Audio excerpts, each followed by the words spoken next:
Hello friends, today we are going to look at a 1D heat conduction problem on composite wall, and we are going to solve this problem using a finite difference method. So this 1D problem is shown here. We have a copper bar shown as material 1, and an aluminum bar is shown as material 2. So this copper bar and aluminum bar are attached at location B.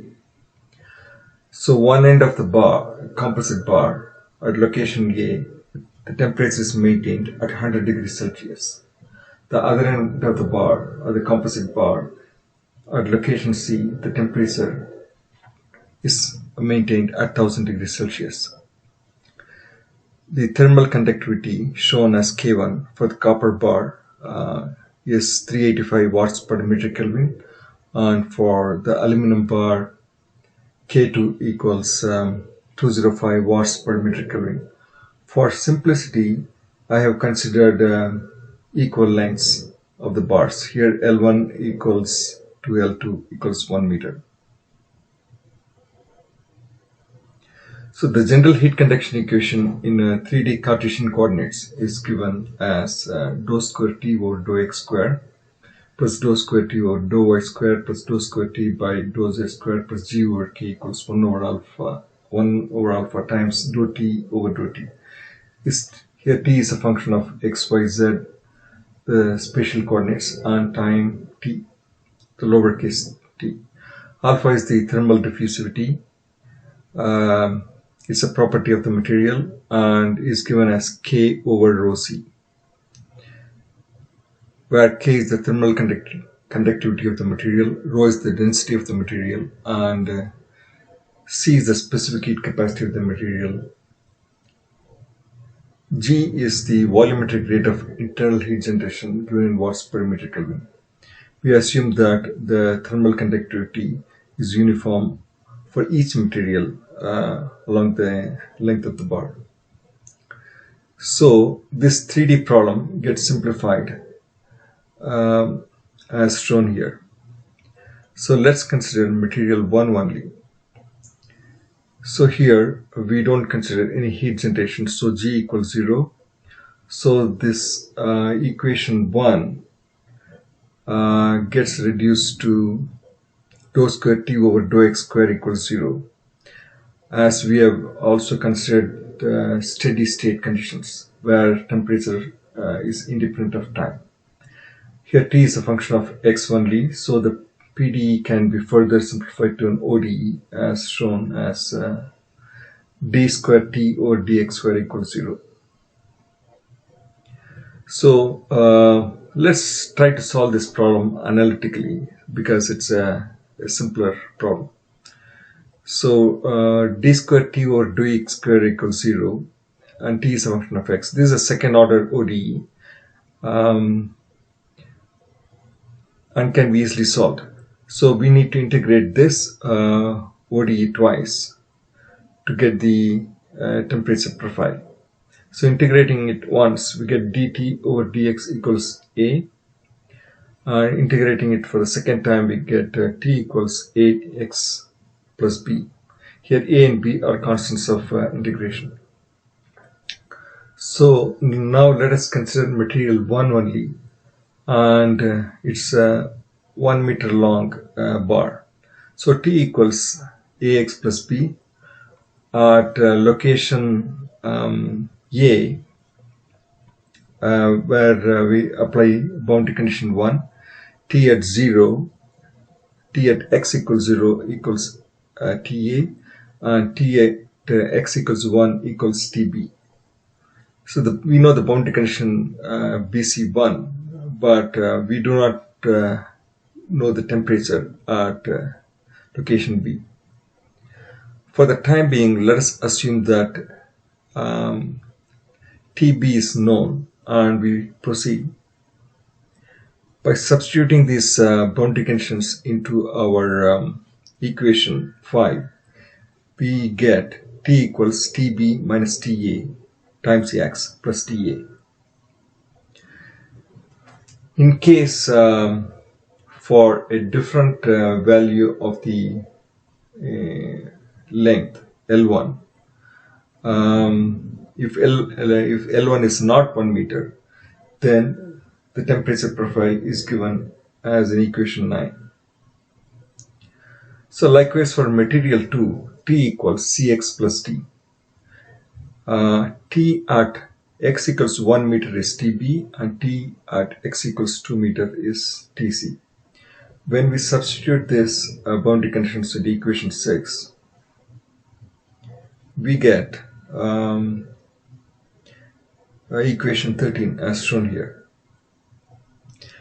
Again, if the length of the material 2, which is L2, is not 1 meter, then we need to modify our equation, and we get this equation 13 as shown here.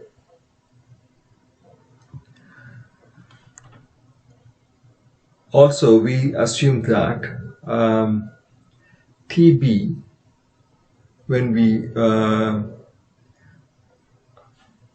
TB at the end of material 1, the right hand side of material 1, and TB at this beginning of material 2.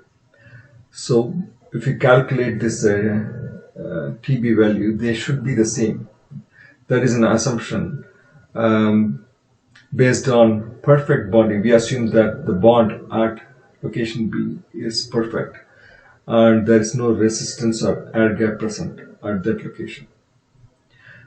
So there's a single value for TB, whether you approach from the left side or from the right side. But TB is still unknown and we need to find TB. The question is how to find TB. So here we get help from one of the most popular heat conduction equation. This is the Fourier law of heat conduction, which is given as Q equals minus K times A times dt over dx, where Q is the heat flow given in watts, K is the thermal conductivity given in watts per meter Kelvin, A is the cross-sectional area in meter squared, and dt over dx is the thermal gradient along the length of the material. For the first section, we have Q1 equals minus K1A times dt over dx and can be written as minus K1 times A times TA minus TB by L1. And for the second section, Q2 equals minus K2 times A times dt over dx, which is given as minus K2 times A times TB minus TC over L2. We apply energy balance here. So Q1 equals Q2. So when you minus K1 times A times TA minus TB over L1 equals minus K2 times A times TB minus TC over L2. So in our simplified case, we have L1 equals L2. So we further simplify this equation and obtain TB as shown in equation 7, for example.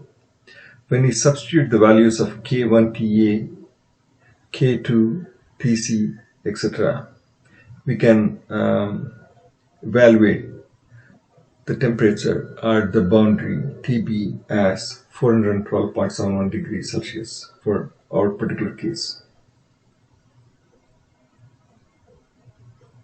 So with TB known, we should be able to solve our equations 5 and 6, which are shown here.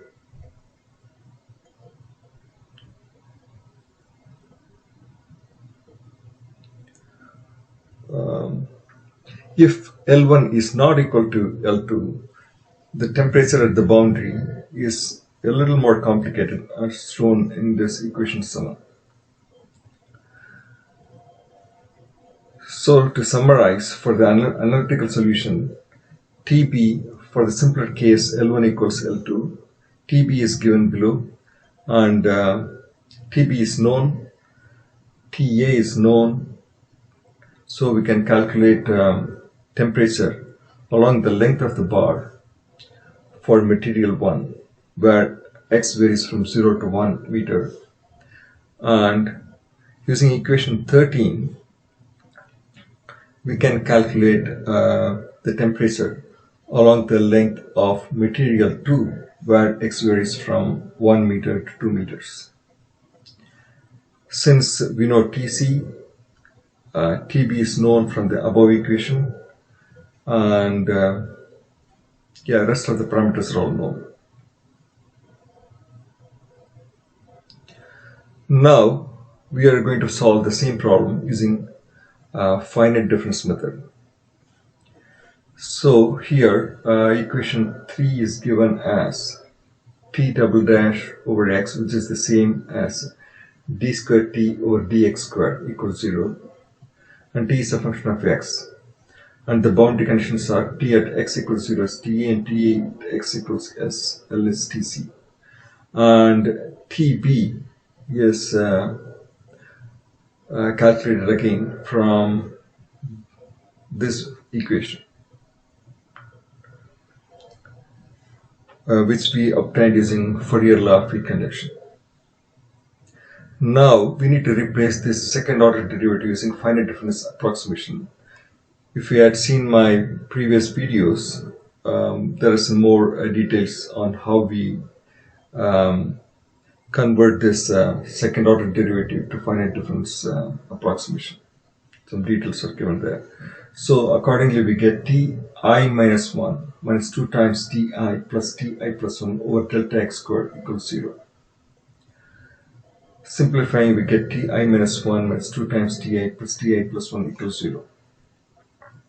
So equation 14 is the finite difference approximation of the original heat conduction equation, the ODE or the PDE, which we are trying to solve. Here I represents the node location.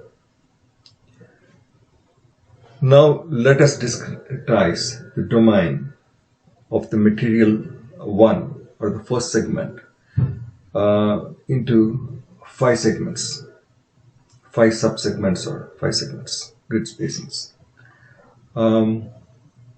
We know the temperature at node 1, and we know the temperature at node 6 as well. To apply equation, for example, is 14, we need to apply this finite difference equation, not 11 here. We need to consider the interior nodes 2 to 5. So when we substitute these values, we get T1 minus 2 times T2 plus T3 equals 0. Similarly, for I equals node location 3, 4, 5, we get these values. When we arrange this in a set of equations like this, and we can still arrange this in a matrix form, we get the arranged set of equations like this. Here the matrix is a tridiagonal matrix. So the main diagonal has values, the upper and the lower diagonal has values. So the rest of the elements in the matrix are zeros. So we can solve using an algorithm called Thomas algorithm, which saves memory when you are solving similar problems. So when we solve this equation, we get these values T2, T3, T4, T5.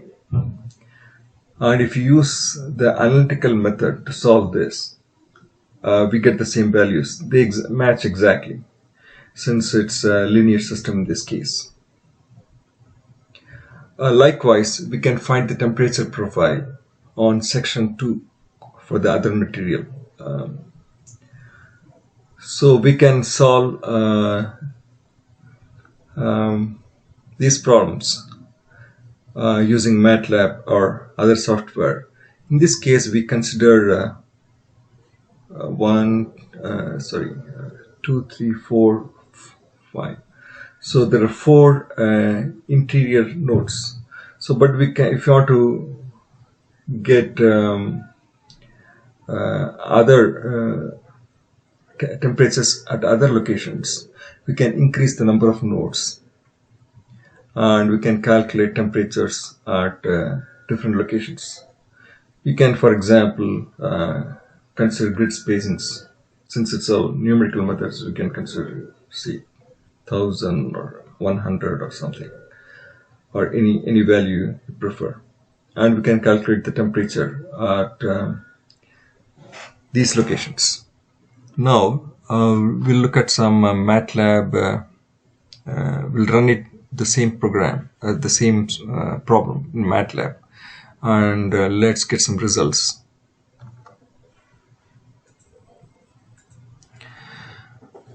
So the length of the material 1 is given as L1, which is equal to 1 meter, and likewise the length of the material L2 is given as 1 meter. And K1 and K2 are the thermal conductivity of the material. And I have divided the domain for the material 1 into 5 sections or grid spacings. And for material 2 I did the same. So the temperature at the left hand is 100 degrees Celsius, at the right hand of the composite bar is 1000 degrees Celsius. You can vary these temperatures to whatever that fits. And the boundary temperature is calculated using a Fourier law of heat conduction and is shown here. And the further these are the solution for analytical method given here, and I continue with the finite difference method over here.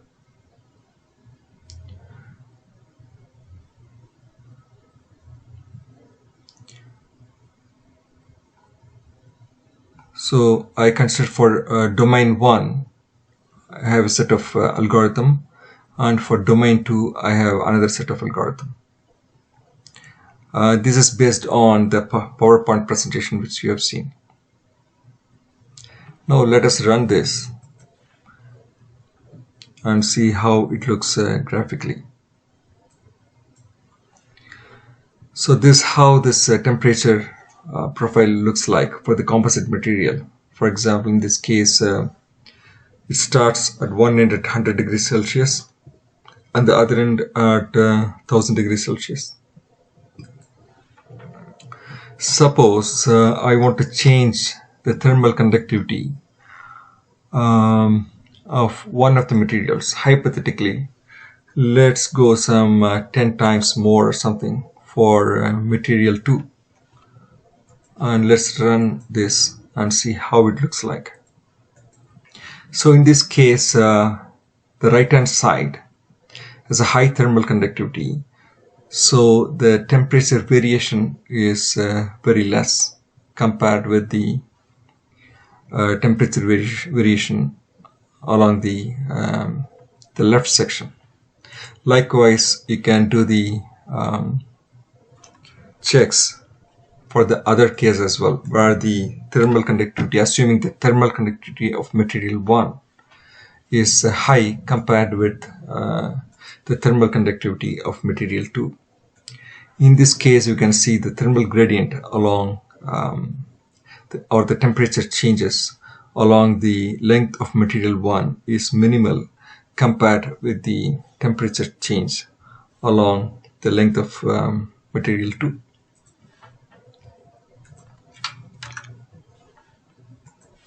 So coming back to our presentation, to summarize, in this video we presented a 1D steady state heat conduction problem on composite material.